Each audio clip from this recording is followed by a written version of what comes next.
సత్య, ఇంకా కృష్ణ రాలేదు. డాక్టర్ గారేమో రాఖీకి వెంటనే ఆపరేషన్ చేయాలన్నారు. నాకు భయంగా ఉంది సత్య. అక్క, నువ్వు భయపడకు, కృష్ణ వస్తాడు. అమ్మా, ఆపరేషన్కి అన్ని ఏర్పాట్లు చేసేసుకున్నాం. వెంటనే మీరు డబ్బులు కట్టాలి. మీరు ఆలస్యం చేస్తే ప్రతి క్షణం మీ తమ్ముడికి ప్రాణగండమే.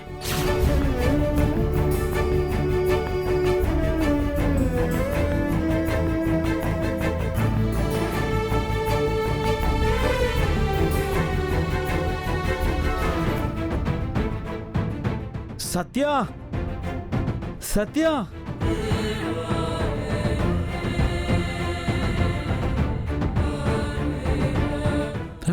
ఇగో డబ్బులు తీసుకొచ్చాను. పద, రిసెప్షన్లో కట్టేద్దాం.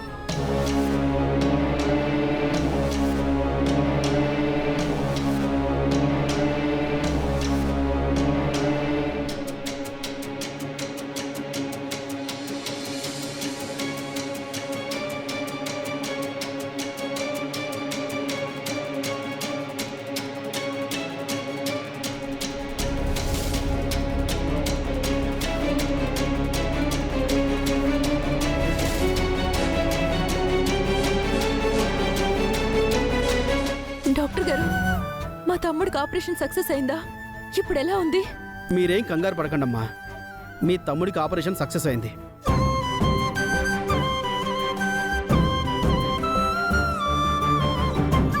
అతనికి ప్రాణగండం తప్పింది.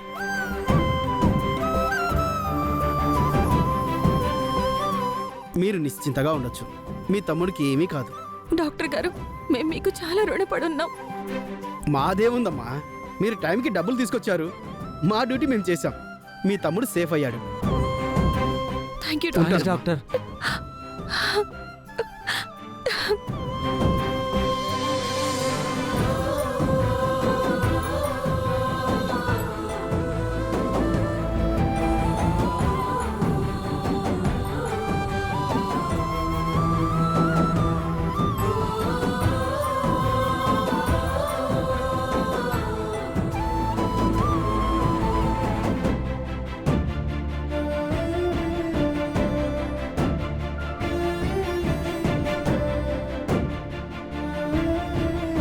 కృష్ణ,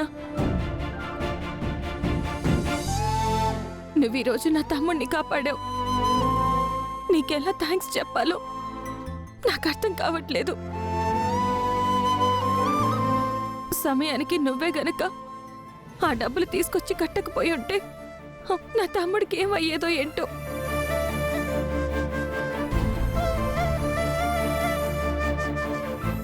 నేను చాలాసార్లు అవమానించాను, చాలాసార్లు తిట్టాను.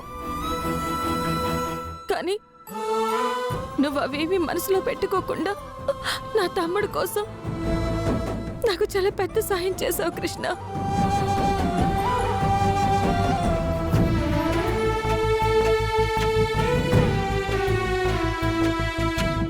ఏంటి కృష్ణ, ఏం మాట్లాడవేంటి?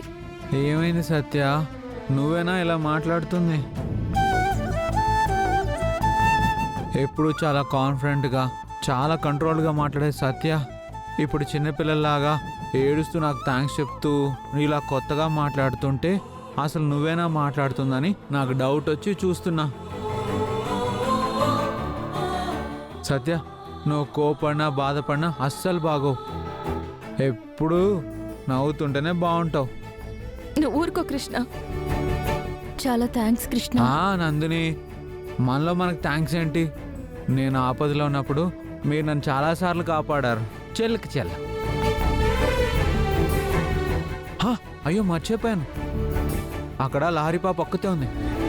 నేను కానీ సత్య కానీ లేకపోతే లహరి భయపడుతుంది. నువ్వు ఇక్కడే ఉండి రాఖీకి నయం అవ్వగానే వాడిని జాగ్రత్తగా ఇంటికి తీసుకెళ్ళు. నేను లహరి పాప దగ్గరికి వెళ్తాను. Bye bye Nandini.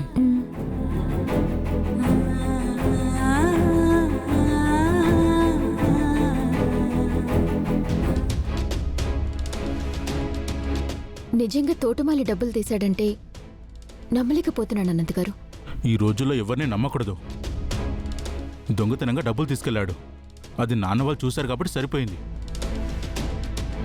అయినా వాడు ఎందుకు ఇలా చేశాడో. పోలీసులు తేలుస్తారు. ఫోన్ చేశానుగా, ఈ పాటికి వస్తూ ఉంటారు.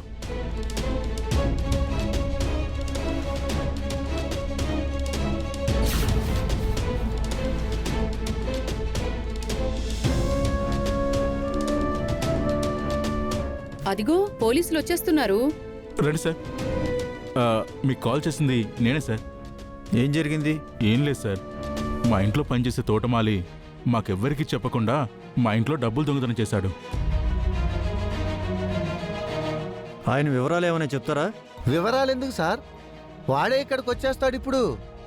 కాకపోతే మేమెందుకు కంప్లైంట్ చేశామంటే నేను దొంగతనం చేయలేదు అంటాడేమోనని. ఎస్ఐ గారు వాణ్ణి పట్టుకొని ఎందుకు ఇలా చేశాడో 4 తగిలించి శిక్ష విధిస్తారేమోనని మిమ్మల్ని పిలిపించాం.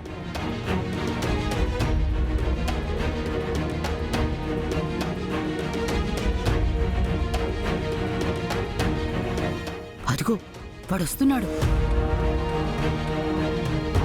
వాడొస్తాడు. ఎందుకంటే నేను దొంగతనం చేయలేదు, నేను డబ్బులు తీయలేదు అని అబద్ధాలు చెప్పి మళ్ళీ ఇక్కడే ఉండడానికి ప్రయత్నిస్తాడు. సార్, దొంగతనం చేసినోడు మళ్ళీ ఇంటికి రావడం ఏంటి? వాడి దొంగతనం బయటపడకుండా ప్లాన్ చేస్తున్నట్టున్నాడు తిరుపతి. ఎస్ఐ గారు, చెప్పండి సార్. మా ఇంట్లో తోటమాలి డబ్బులు దొంగతనం చేశాడు. ఇది అడ్డుగా పెట్టుకొని వాణ్ణి చిత్తకొట్టి వాణ్ణి మళ్ళీ ఇటువైపు రాకుండా చేయాలి. అంతా నేను చూసుకుంటాను సార్, మీరు ప్రశాంతంగా ఉండండి. నేను ఇప్పుడే బయలుదేరుతున్నాను. ఓకే.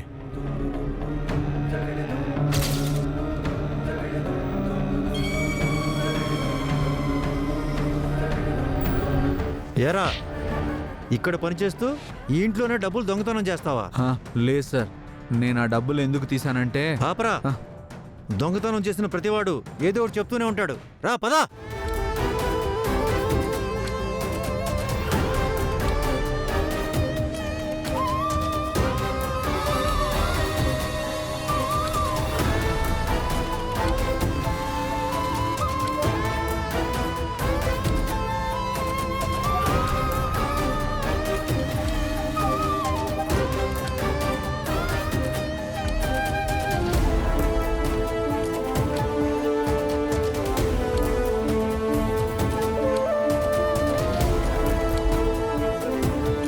అయ్యో, ఆ తోటమాలి దొంగతనం చేయడం ఏంటి? ఆ పెద్దాయన అలాంటి వాడు కాదే. దీని వెనక ఏదో కారణం ఉండే ఉంటుంది. ఈ టైంకి పెద్దమ్మగారు కూడా ఇంట్లో లేరు. త్రిపురమ్మ గారు ఎక్కడున్నారో ఏంటో.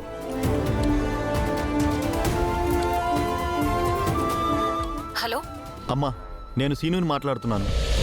మన తోటమాలి పెద్దయ్యని పోలీసులు అరెస్ట్ చేసి తీసుకెళ్తున్నారమ్మా. అవునా? నేను చూసుకుంటానులే.